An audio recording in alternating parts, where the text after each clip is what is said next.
Pension तय करने के मामले में ईपीएफओ की अपील पर सुप्रीम कोर्ट जल्द सुना सकता है फैसला।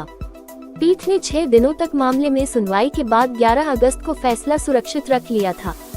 केरल हाई कोर्ट ने 2018 में ईपीएफओ को रद्द करते हुए 15,000 रुपए प्रति माह की सीमा से ऊपर के वेतन के अनुपात में पेंशन का भुगतान करने को कहा था। पेंशन तय करने के मामले में सुप्रीम कोर्ट कर्मचारी भविष्य निधि संगठन ईपीएफओ की अपील पर जल्द फैसला सुना सकता है। देश भर में लाखों कर्मचारियों की पेंशन का मुद्दा तय करने वाले इस मामले की सुनवाई प्रधान न्यायाधीश यू ललित की अध्यक्षता वाली 3 सदस्यीय पीठ ने की थी। जस्टिस ललित 8 नवंबर को सेवानिवृत्त हो रहे हैं, इसलिए मामले में 8 नवंबर से पहले फैसला आने की उम्मीद है।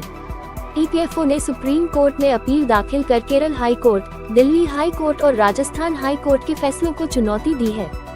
इन तीनों ही उच्च न्यायालयों ने कर्मचारी पेंशन संशोधन योजना 2014 को रद्द कर दिया था। न्यायमूर्ति यू ललित, न्यायमूर्ति अनिरुद्ध बोस और न्यायमूर्ति सुधांशु धूलिया की पीठ ने 6 दिनों तक मामले में विस्तृत सुनवाई के बाद 11 अगस्त को अपना फैसला सुरक्षित रख लिया था। केरल हाई कोर्ट ने 2018 में कर्मचारी पेंशन संशोधन योजना 2014 को रद्द करते हुए 15,000 रुपए प्रति माह की सीमा से ऊपर के वेतन के अनुपात में पेंशन का भुगतान करने को कहा था। हाई कोर्ट ने यह भी कहा था कि पेंशन योजना में शामिल होने के लिए कोई कट ऑफ डेट नहीं हो सकती। ईपीएफओ ने केरल हाई कोर्ट के फैसले के खिलाफ 2019 में सुप्रीम कोर्ट में विशेष अनुमति याचिका दाखिल की थी, जिसे सुप्रीम कोर्ट ने खारिज कर दिया था।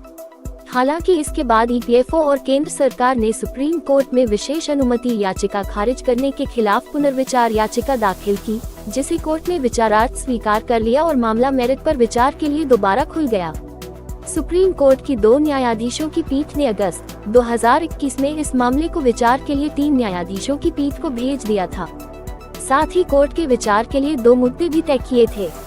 पहला, क्या कर्मचारी पेंशन योजना के पैराग्राफ 11(3) के तहत कोई कट ऑफ तारीख होगी, और दूसरा, क्या आरसी गुप्ता बनाम क्षेत्रीय भविष्य निधि आयुक्त 2016 में निर्णय शासी सिद्धांत होगा जिसके आधार पर इन सभी मामलों का निपटारा किया जाना चाहिए।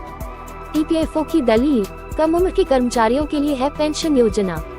ईपीएफओ द्वारा उठाया गया मुख्य तर्क यह है कि पेंशन फंड और प्रोविडेंट फंड अलग है और बाद में सदस्यता स्वचालित रूप से पूर्व की सदस्यता में तब्दील नहीं होगी।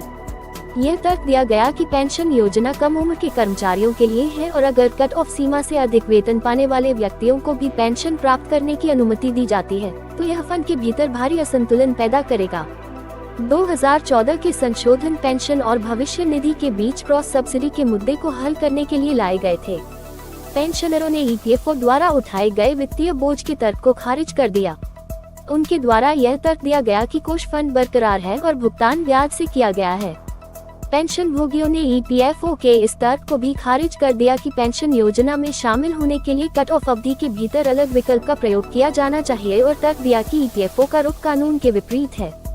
अब देखना दिलचस्प होगा कि माननीय सुप्रीम कोर्ट की 3 सदस्यीय बेंच कर्मचारियों के हित में क्या फैसला सुनाती है, क्योंकि यह फैसला अगर सुप्रीम कोर्ट से लागू होती है तो बिहार समेत अन्य राज्य के नियोजित शिक्षकों को भी इसका लाभ मिलेगा।